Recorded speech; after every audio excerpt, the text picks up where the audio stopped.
Shalom untuk kita semua. Perkenalkan, nama saya Arina Beno.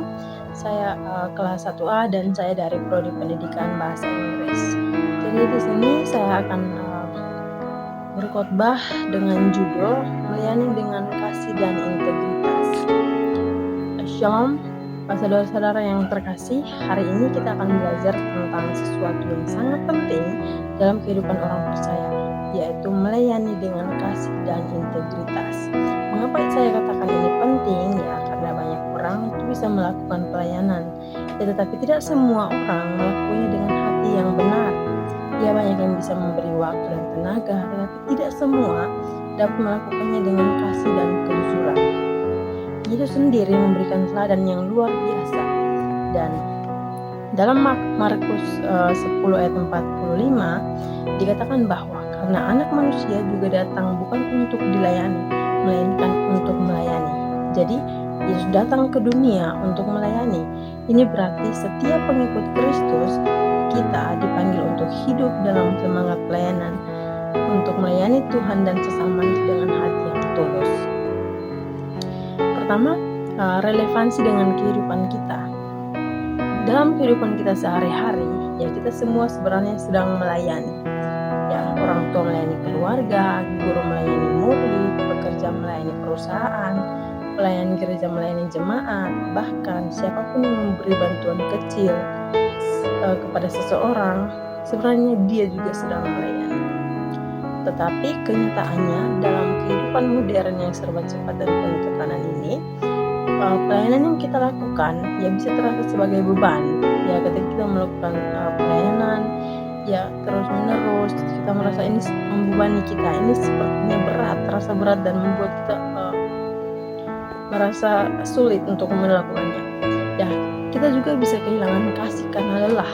Ya, mungkin karena pelayanan yang kita lakukan, kita terkadang merasa lelah, tapi lelah itu adalah hal yang wajar. Ya, kita juga bisa kehilangan integritas, yakni keselarasan hati pikiran kita karena godaan. Misalkan kita tergoda karena pekerjaan yang kita miliki ataupun hal sebagainya, dan kita bisa melayani hanya karena kewajiban, bukan karena cinta ataupun ketulusan. Ya, karena kita merasa bahwa kita hanya perlu melakukan tersebut dan menjadi sebuah formalitas ya untuk apa? Untuk menyelesaikan tugas kita, bukan tujuan untuk membantu orang lain. Dan disinilah firman Tuhan itu mengingatkan kita ya untuk kembali tentang dua dasar utama pelayanan Kristen, yakni kasih dan integritas. Dan kasih yang sempurna oleh Yesus itu sendiri. Kasih adalah pengorbanan, kasih adalah dan dua dasar utama pelayanannya. Yang pertama, melayani dengan kasih. Jadi dalam kitab 1 Korintus 16 ayat 14 ya dikatakan bahwa lakukanlah segala pekerjaanmu dalam kasih. Ya, kasih adalah pengorbanan, kasih adalah dasar dari semua pelayanan, dan kasih adalah hukum tertinggi dalam Alkitab. Dan kasih yang paling sempurna yakni kasih Bapa kepada kita ya. Kasih Bapa di mana Ia mengorbankan anaknya yakni Yesus itu sendiri untuk menebus dosa kita. Dan dalam konteks pelayanan, jika dalam diri kita sendiri tidak ada kasih, maka pelayanan yang kita lakukan itu akan berubah menjadi sebuah rutinitas ya, sesuatu yang kita lakukan berulang-ulang. Dan pelayanan tersebut juga menjadi tindakan yang dingin dan kaku, yang kita bisa mudah tersinggung, ya kita mudah menyerah. Dan tetapi ketika dalam diri kita terdapat kasih, maka pelayanan yang kita lakukan itu menjadi ringan dan terasa menyenangkan, walaupun tantangannya tetap ada. Dan ada satu ilustrasi, jadi bayangkan seseorang yang bekerja di panti jompo, ya jika ia hanya bekerja untuk menerima gaji, maka tugasnya akan selesai tetapi hatinya kosong. Ya, berbeda jika ia bekerja dengan kasih dan ketulusan dalam dirinya, maka orang-orang yang ia rawat, orang-orang yang dia layani akan merasakan kehangatan, perhatian dan kepedulian daripada pelayan tersebut. Demikian juga dalam konteks pelayanan gereja ataupun kehidupan kita sehari-hari, ya kita dalam kehidupan kita sehari-hari, kasih itu membuat pelayanan kita menjadi hidup. Ya, dan kita bisa menerapkannya dengan bisa mengucapkan kata-kata yang lembut saat melayani, kita belajar mendengarkan tanpa menghakimi, ya kita memberikan senyum, waktu dan perhatian kepada sesama misalkan, dan kita melakukan sesuatu yang terbaik bahkan untuk hal yang kecil. Kasih bukan soal kemampuan besar tetapi hati yang rendah. Dan berikut melayani dengan integritas. Dalam kitab Amsal 10 ayat yang ke-9, siapa yang berintegritas maka ia berjalan dalam damai. Integritas sendiri berarti jujur, setia dan melakukan hal yang benar meskipun tidak ada yang melihat. Dan dalam konteks pelayanan, integritas adalah hal yang sangat penting karena integritas membuat kita dapat dipercaya, integritas melindungi nama baik Tuhan, dan integritas membangun kesaksian dalam hidup. Juga integritas itu membuat kita aman dari rasa bersalah maupun rasa takut. Dan ada sebuah ilustrasi, seseorang bendahara di gereja pernah berkata, saya tahu tidak ada yang melihat apa yang saya lakukan, tetapi saya sadar bahwa Tuhan melihat saya. Jadi ia menolak memakai uang pelayanan untuk kepentingan pribadi meskipun tidak ada yang akan tahu. Hatinya lurus bukan karena ia takut manusia, tetapi karena ia menghormati Tuhan. Itulah integritas, dan kita bisa menerapkannya dalam hidup kita.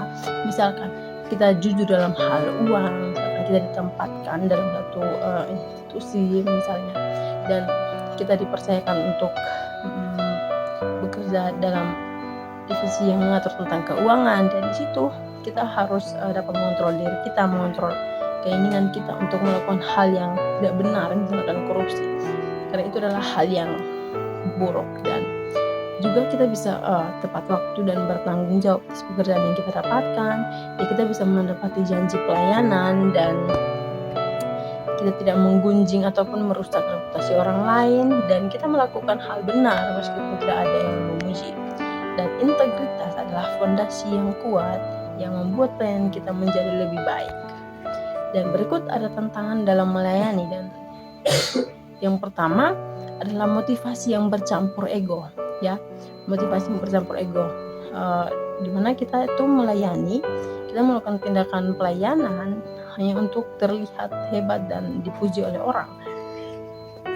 Dan kita bisa ada satu solusi, kita mendoakan ya sebelum melayani, misalnya Tuhan bersihkan hatiku, biarkan aku melayani untuk kemuliaan-Mu bukan untuk diriku. Dan tantangan yang berikut adalah kelelahan dan kejenuhan. Ya, kelelahan dan kejenuhan merupakan satu hal yang wajar bagi kita manusia, terutama ketika kita melakukan banyak kegiatan, banyak aktivitas, membuat kita merasa lelah. Dan solusinya itu ya bisa beristirahat dengan cukup, kita mendekatkan diri kepada Tuhan, dan ingat kembali tujuan pelayanan kita. Ya, kita melakukan hal tersebut untuk Tuhan, maka baiklah kita untuk menjadi konsisten dan disiplin pada diri sendiri untuk tetap melakukan hal tersebut. Dan pelayanan yang kita lakukan ya tidak boleh dijalankan sendirian.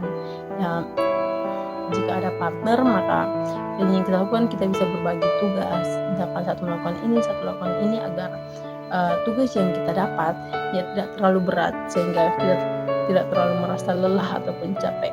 Dan tantangan yang berikut adalah godaan kompromi integritas, misalnya dalam hal keuangan, waktu, ataupun tanggung jawab. Dan solusinya itu kita harus ingat bahwa integritas itu membangun kesaksian. Ya, kita ingat bahwa karakter lebih penting daripada jabatan. Ya, maksudnya walaupun kamu punya jabatan yang tinggi tapi karakter kamu buruk, itu kurang bagus ya. Sedangkan orang yang punya kedudukan rendah tapi memiliki karakter yang bagus, yang sejalan, ya melakukan hal yang benar dan menjauhi kejahatan, itu sangatlah baik. Dan ingatlah bahwa Tuhan melihat hati. Dan dalam konteks pelayanan gereja, ya terkadang dalam pandangan manusia lebih memilih mereka melihat orang itu dari seberapa besar mereka itu melayani. Tapi berbeda dengan Tuhan. Tuhan melihat hati, seberapa besar Anda melayani, seberapa besar ketulusan Anda untuk melakukan pelayanan tersebut. Dan berikut tantangan konflik dengan orang lain. Ya, dalam proses pelayanan perbedaan pendapat itu wajar, dan solusinya itu kita bisa belajar saling mengampuni satu sama lain, fokus pada tujuan bersama yakni melayani Tuhan, dan ya kita meletakkan kasih kita di atas ego, dan ingat bahwa pelayanan adalah untuk Tuhan, bukan untuk menang sendiri. Berikut hal yang kita bisa simpulkan dari khotbah kali ini adalah pelayanan bukan tentang panggung, ya, bukan tentang jabatan, dan bukan tentang dilihat orang. Pelayanan adalah tentang menyatakan kasih Kristus dan menjaga hati yang jujur. Yesus telah memberikan teladan ketika ia berkata bahwa ia datang untuk melayani. Ia melayani dengan kasih yang sempurna dan integritas yang tidak bercela. Jadi jika kita ingin menjadi pengikutnya, maka kita harus meneladani dia. Jadi mari teman-teman semua kita membuat komitmen pribadi hari ini. Tuhan, aku mau melayanimu dengan kasih yang tulus dan integritas yang murni. Bentuklah hatiku, tuntunlah langkahku, dan pakailah hidupku untuk menjadi berkat bagi orang lain. Kiranya Roh Kudus menolong kita, menguatkan kita, dan memampukan kita untuk melayani bukan hanya karena dengan tangan kita, tetapi dengan hati yang penuh kasih dan kehidupan yang penuh integritas. Amin.